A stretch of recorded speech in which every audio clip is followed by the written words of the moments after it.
This channel does not promote any violent, harmful, or illegal activities. All content provided by this channel is meant for an educational purpose only. Brought to you by V-Guard, co-powered by Sensodyne O Bhimal, বলো কথা Keshari. Associate sponsor Ultratech Cement.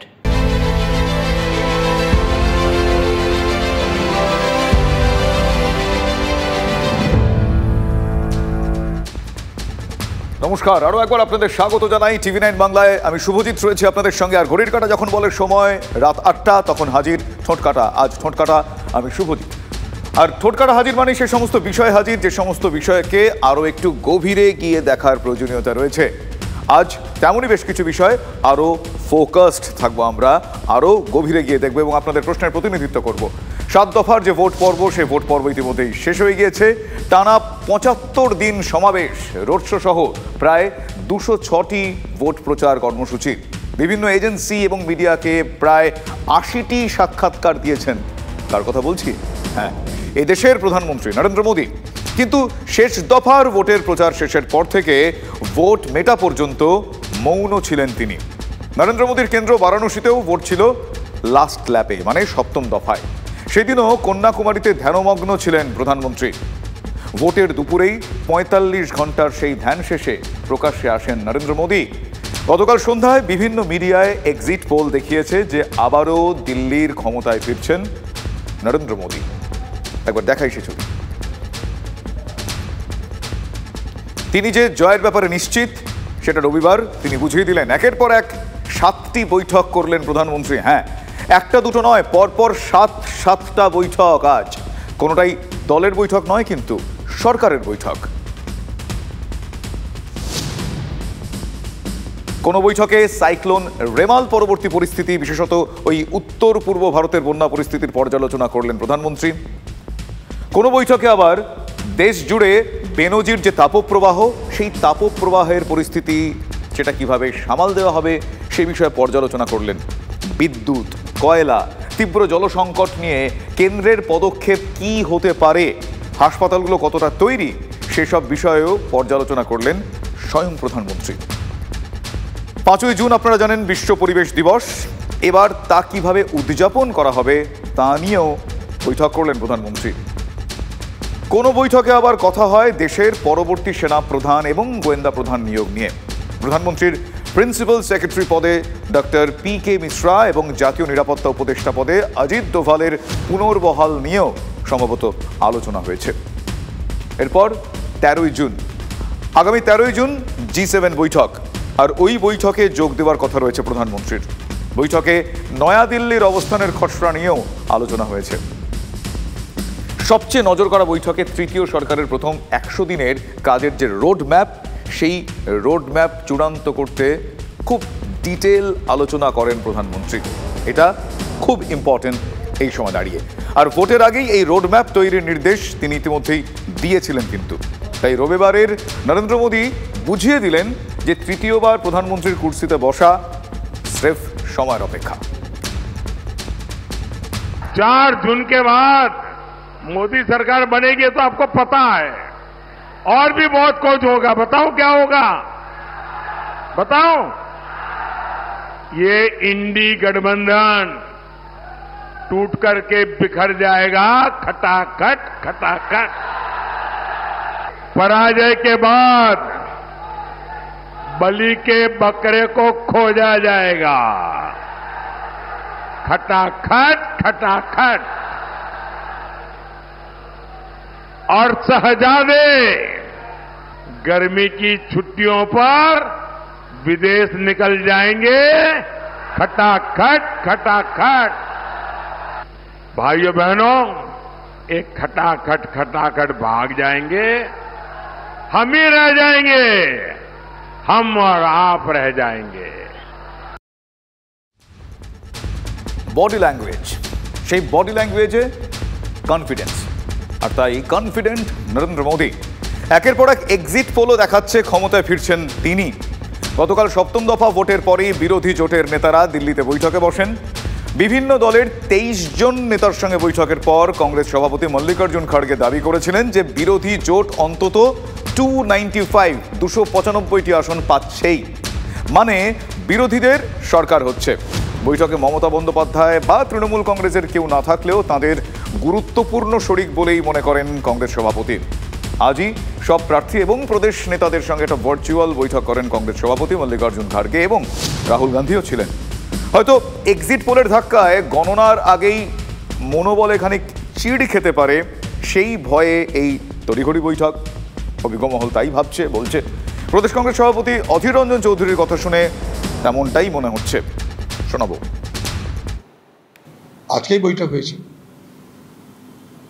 এবং আমরা ভারতবর্ষে ক্ষমতায় আসছি সেটা নিশ্চিত করেছে সর্বভারতীয় নেতৃত্ব আমাদেরকে।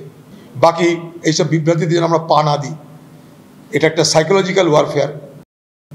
নির্বাচনে কাউন্টিংয়ে ধাঁধলি করার জন্য, কাউন্টিংয়ে গড়বড় করার জন্যে এইভাবে মানসিক একটা চাপ তৈরি করা হচ্ছে।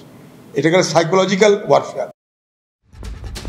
অন্যদিকে উত্তর পূর্বের 2 রাজ্যের বিধানসভা ভোটের রেজাল্ট আউট আজই হয়ে গেল। 60 আসনের অরুণাচলে 46 আসনে জিতে টানা তৃতীয়বার ক্ষমতায় থাকলো বিজেপি। তার মধ্যে 10টি আসনে বিজেপি প্রার্থীরা বিনা প্রতিদ্বন্দ্বিতায় জয়লাভ করেছেন।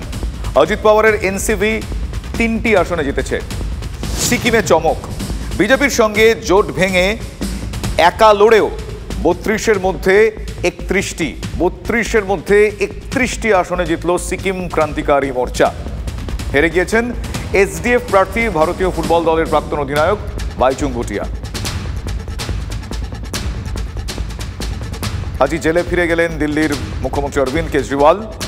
আবগারি কেলেঙ্কারিতে গ্রেফতার হওয়া কেজরিওয়ালকে ভোট প্রচারে অংশ নিতে আপনারা জানেন শর্ত সাপেক্ষ অন্তর্বর্তীকালীন জামিন মঞ্জুর করেছিল সুপ্রিম কোর্ট। কোর্টের বেঁধে দেওয়া সেই সময়সীমা মেনে 21 দিন পর আত্মসমর্পণ করলেন অরবিন্দ কেজরিওয়াল। ইতিমধ্যেই তার জেল হেফাজতের মেয়াদ 5ই জুন পর্যন্ত বাড়িয়েছে দিল্লি আদালত।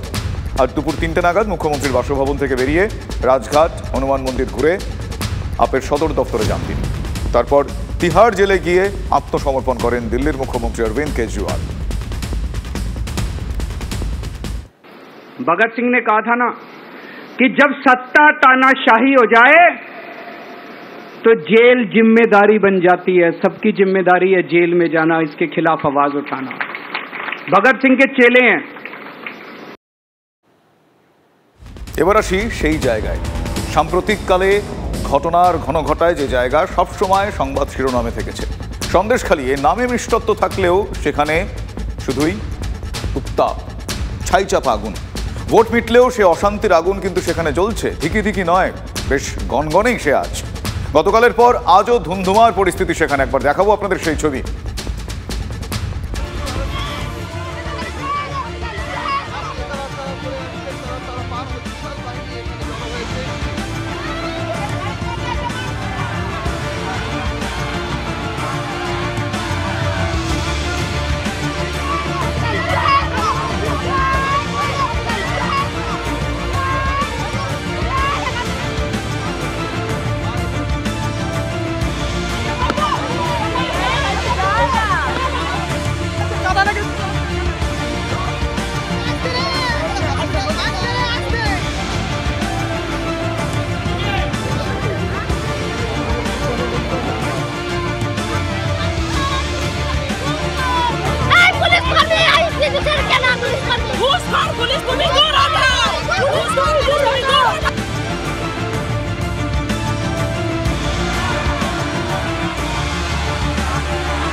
দেখলেন সেই কোলাজ।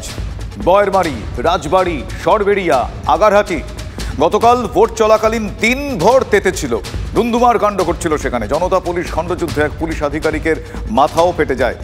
আজ ধরপাকড় শুরু হতেই নতুন করে অশান্ত হয়ে ওঠে সন্দেশখালী। আর যাবতীয় অভিযোগ পুলিশকে ঘিরে, তাদের ভূমিকাকে কেন্দ্র করে 144 ধারা সেখানে ফেরে। তার মানে এ প্রশ্নটা করতেই হচ্ছে এই গোটা ঘটনার পর যে পুলিশই আবারও ভিলেন।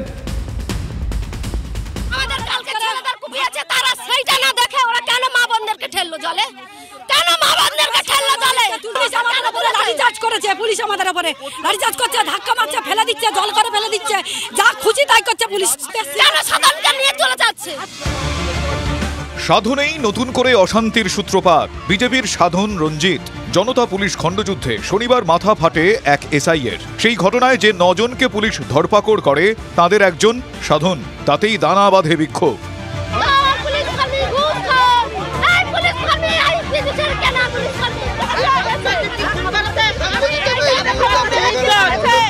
ঘুষ খেয়ে এইসব করছে, সব মমতার কাছে ঘুষ খেয়ে এইসব করছে। শনিবার ভোটের দিন অশান্তির ভরকেন্দ্র ছিল এই সরবেরিয়া আগারহাটি অঞ্চল, যেখানে শেখ শাহজাহানের বাড়ি।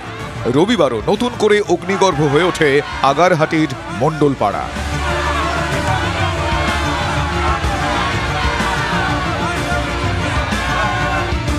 অভিযান আটকাতে পুলিশের গাড়ির সামনে শুয়ে পড়েন বেশ কয়েকজন। সাধন রঞ্জিতকে পুলিশের গাড়ি থেকে টেনে নামিয়ে নেন গ্রামবাসীরা। লাঠি উঁচিয়ে পুলিশ তাড়া করলে উত্তেজনা বাড়ে। ইট পাথর ছুঁড়ে জবাব দেন মহিলারা। আমি ওদেরকে বলেছিলাম যে আমার স্বামী কি অপরাধ করেছে নিয়ে যাচ্ছেন, ওরা বলল না, আরো বলে কি সেসব পরে হবে, ওইখানে কি কথা হবে। পুলিশ সূত্রের খবর যে রাজবাড়িতে গতকালের যে ঘটনা ঘটেছিল, শনিবারের যে ঘটনা ঘটেছিল, সেই সময় যে পাথর বৃষ্টি হয়েছিল, সেই ঘটনায় যুক্ত হচ্ছে আপনার স্বামী সাধন রঞ্জিত। না, আমার স্বামী কালকে সারাদিন ঘুমিয়েছিল। ভোট হচ্ছে, এখানে গন্ডগোল হয়, বছর বছর গন্ডগোল হয়, সেই জন্য আমি কালকের ওই করে লস্যির সঙ্গে আমি কাল ঘুমের বড়ি খাইয়ে দিয়েছি। কালকে খাইয়ে দিতে উনি সেইখান থেকে ওই রাস্তার ধারে ঘরে পড়েছিল। আর যখন গন্ডগোল হয় উনি কিছু জানে না, সেই ঘুমের বড়ি খেয়ে সারাদিন পড়ে আছে। আজও পর্যন্ত সে ঘুমের লেশ কাটে না, এখানে পড়েছিল, উনি কথাও বলতে পারছে না। অভিযোগ, বেছে বেছে বিজেপি সমর্থকদের গ্রামে কেন্দ্রীয় বাহিনী নিয়ে অভিযান চালাচ্ছে পুলিশ। সরবেরিয়ার খোলাচটিতে অমিয় শেখ বিজেপি কর্মী, তার বাড়িতেই পুলিশ হানা দেয়। আর তার যে স্ত্রী, সেই স্ত্রীর অভিযোগ হচ্ছে যে তার স্বামীকে মিথ্যে অভিযোগে ফাঁসানো হচ্ছে। ও আগাগোড়াই গাড়ি চালিয়ে খেত, এখনও ম্যাজিক গাড়ি চালিয়ে খেত। এমন করেছে 9 বছর আগে আমাদের সঙ্গে এতটাই অত্যাচার করেছে, আমি আমার ছেলে মেয়ে সবাইকে নিয়ে এখান থেকে চলে গেছি। জেল পর্যন্ত খাটিয়েছে বিনা কারণে। আরে ওর পকেটে মেশিন গুঁজে দেওয়া হয়েছে, জোর করে এখান থেকে মেরে বাজারে নিয়ে গিয়ে আমরা পড়ে আছি। এই রিসেন্টলি আমরা ভোট দিতে এসেছি, ওর উপরে অত্যাচার শুরু হয়ে গেছে। ওকে বাজার, মানে ও যখন বাড়ি এসেছে ভোট দিতে, ওকে বাজার অব্দি মানে যেতে দেওয়া হয়নি, হুমকি দেওয়া হচ্ছে, মার্ডার করে দেবে, এমনকি বলছে আমাদের হাতে ওকে তুলে দিতে বলা হয়েছে। স্বভাবতই ভোট মিটলেও আতঙ্কের চোরাস্রোত সন্দেশখালীতে। নিরাপত্তা চাই, রাত্রে আমাদের নিরাপত্তা নেই স্যার, আমাদের নিরাপত্তা দিতে হবে। আমাদের যখন তখন এসে ওরা অ্যাটাক করবে স্যার আমাদের।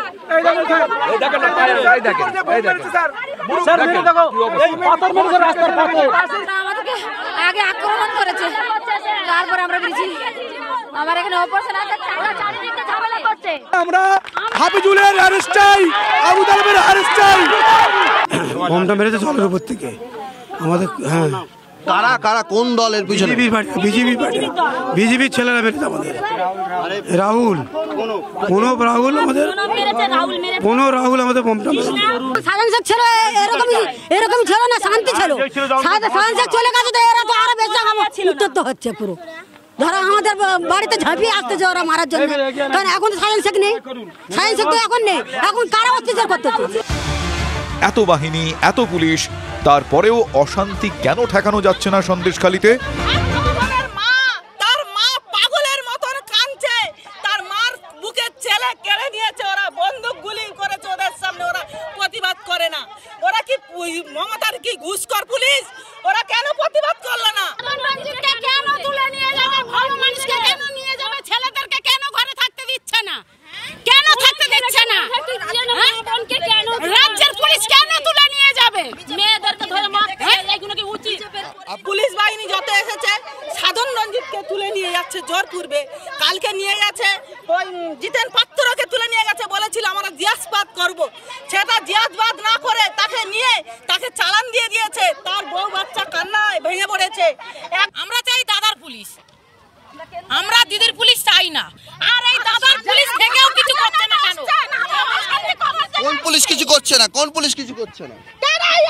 দিদির পুলিশ মারছে কেন? দাদার পুলিশ দাঁড়িয়ে দেখছে কেন? দাদার পুলিশ তাহলে শুধু দিদির পুলিশ নয়, দাদার পুলিশেও মানে কেন্দ্রীয় বাহিনীর ভূমিকাতেও ক্ষোভ বাড়ছে।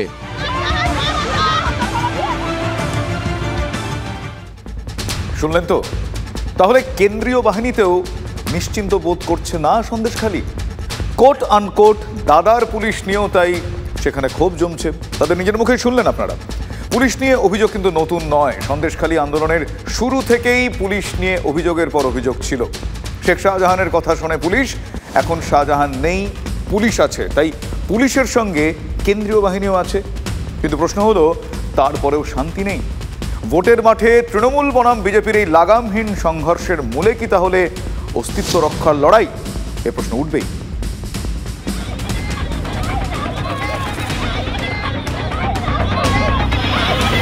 একটার পর একটা স্টিং অপারেশন গোটা ভারতবর্ষ জানতে পারে যে কিভাবে বাংলার নারীদের তাদের সম্ভ্রম নিয়ে বিজেপি খেলা করেছে। এইটা যখন মানুষ জানতে পারে, তখন ওদের হাতে এই নৈরাজ্য সৃষ্টি করা ছাড়া হাতে আর কোনো অস্ত্র ছিল না। মানে সন্দেশখালীতে নতুন করে এই যে নৈরাজ্য, তা বিজেপিরই সৌজন্যে? শাসকের কোনো ভূমিকা নেই? পুলিশের বিরুদ্ধে যে অভিযোগ উঠছে, বেছে বেছে বিজেপি কর্মীদের ধরপাকড়, তা কেন? কেন ফের সন্দেশখালীতে 144 ধারা জারি করতে হলো? মমতা বন্দ্যোপাধ্যায়ের পুলিশ ব্যর্থ?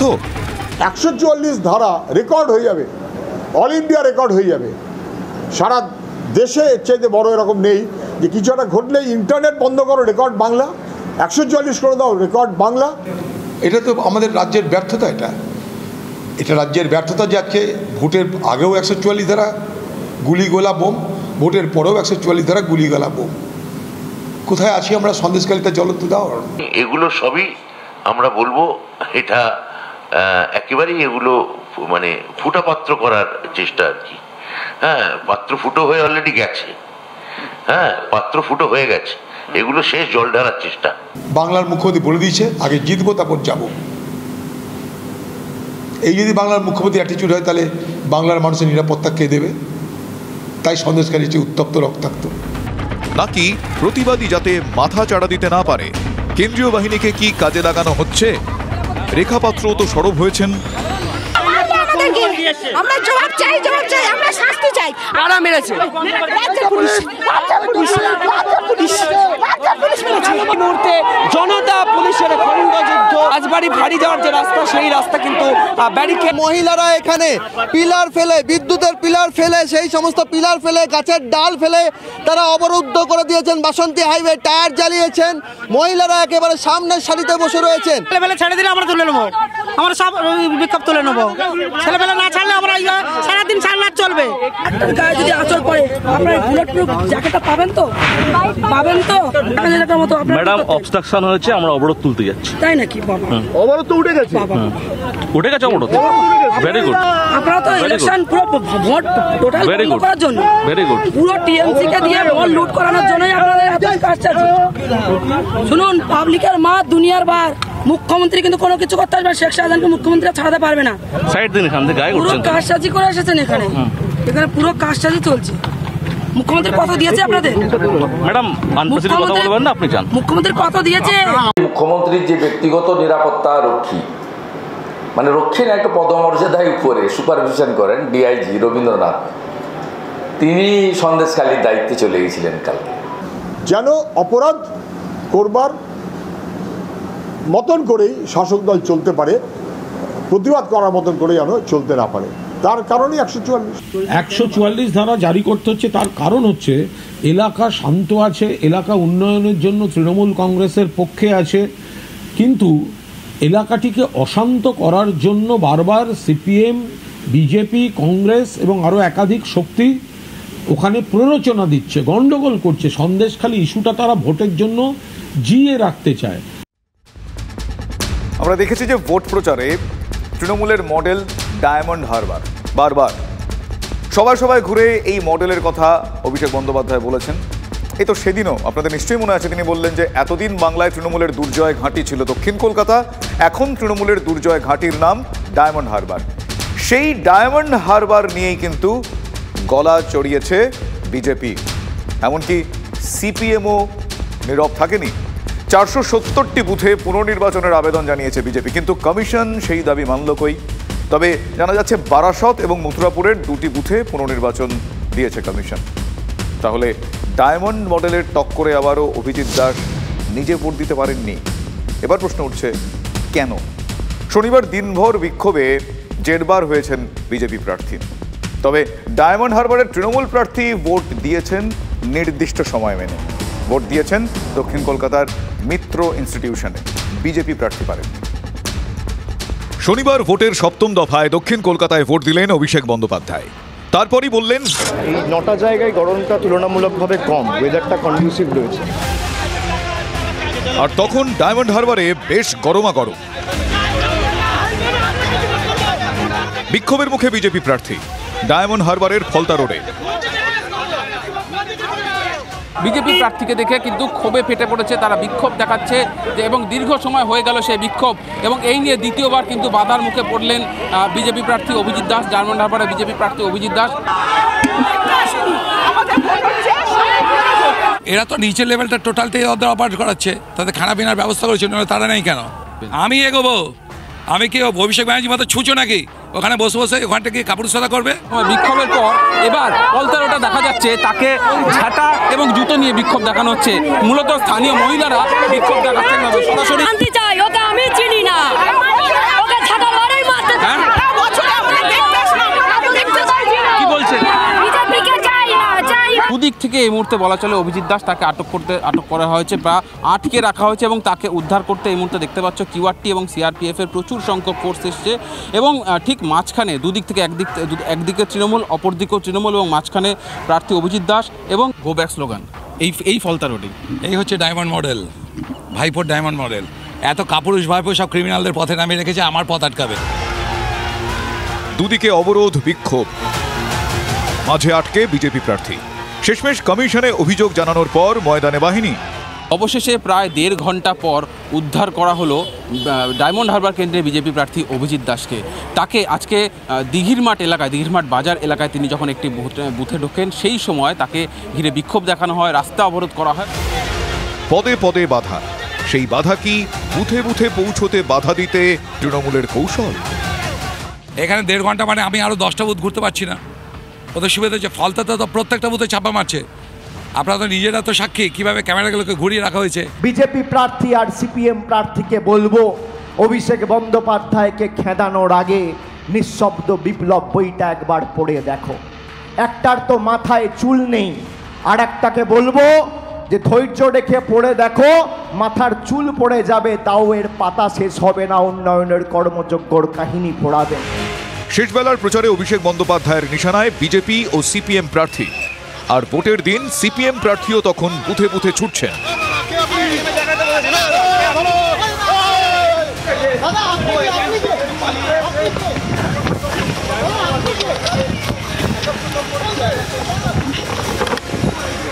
রাজনীতির নজরে মডেল ডায়মন্ড হারবার, পুনর্নির্বাচনের দাবি। ঘন্টা 4.5 ঘন্টা আমাকে বুকে আটকে রেখে দেওয়া হয়েছে, এবং ন্যাচারালি ওই যে সন্ত্রাস এরিয়াটাকে কভার করে তারপর আবার মল্লিকপুরে ঢুকলাম, সেখানে 2টো বুথে 3টে বুথে ঢুকলাম। তো সেটা কমপ্লিট করে যখন এলাম তখন 6টা কুড়ি অলরেডি বেঁচে গেছে। না আছে তাদের এজেন্ট দেওয়ার ক্ষমতা, অর্ধেক মণ্ডলে কোনো তাদের কমিটি নেই, তারা এখন নিজেদের সাংগঠনিক ব্যর্থতা ঢাকতে পুনর্নির্বাচন চাই, অমুক চাই, তমুক চাই, অর্ধেক জায়গায় এজেন্ট দিতে পারেন। আমরা ওই 3টে বাঁধানোর কথা শুনেছিলাম না, বুড়ামাত দেখো, বুড়ামাত শুনো, বুড়ামাত বলো। এখন নির্বাচন কমিশন হয়েছে কুচমাত বলো, কুচমাত শুনো, কুচমাত দেখো। তাদেরকে আমরা দাবি করব ডায়মন্ড হারবার লোকসভা ফলতা বিধানসভা কেন্দ্রের 260টি বুথের মধ্যে 230টা বুথে পুনর্নির্বাচন করা হোক। আমি আশাবাদী মানুষ বিপুল সংখ্যায় বেরোবে এবং নিজেদের ভোটাধিকার দেবে, প্রয়োগ করবে। বিগত 5 বছর ধরে যেভাবে বাংলার প্রতি বঞ্চনা হয়েছে, তার জবাব সাধারণ মানুষ, গরিব খেটে খাওয়া মানুষ যেভাবে বাংলাকে ধারাবাহিকভাবে লাঞ্ছিত, বঞ্চিত, নিপীড়িত করে রাখা হয়েছে, তার প্রতিফলন আগামী 4 তারিখ আপনারা দেখতে পাবেন।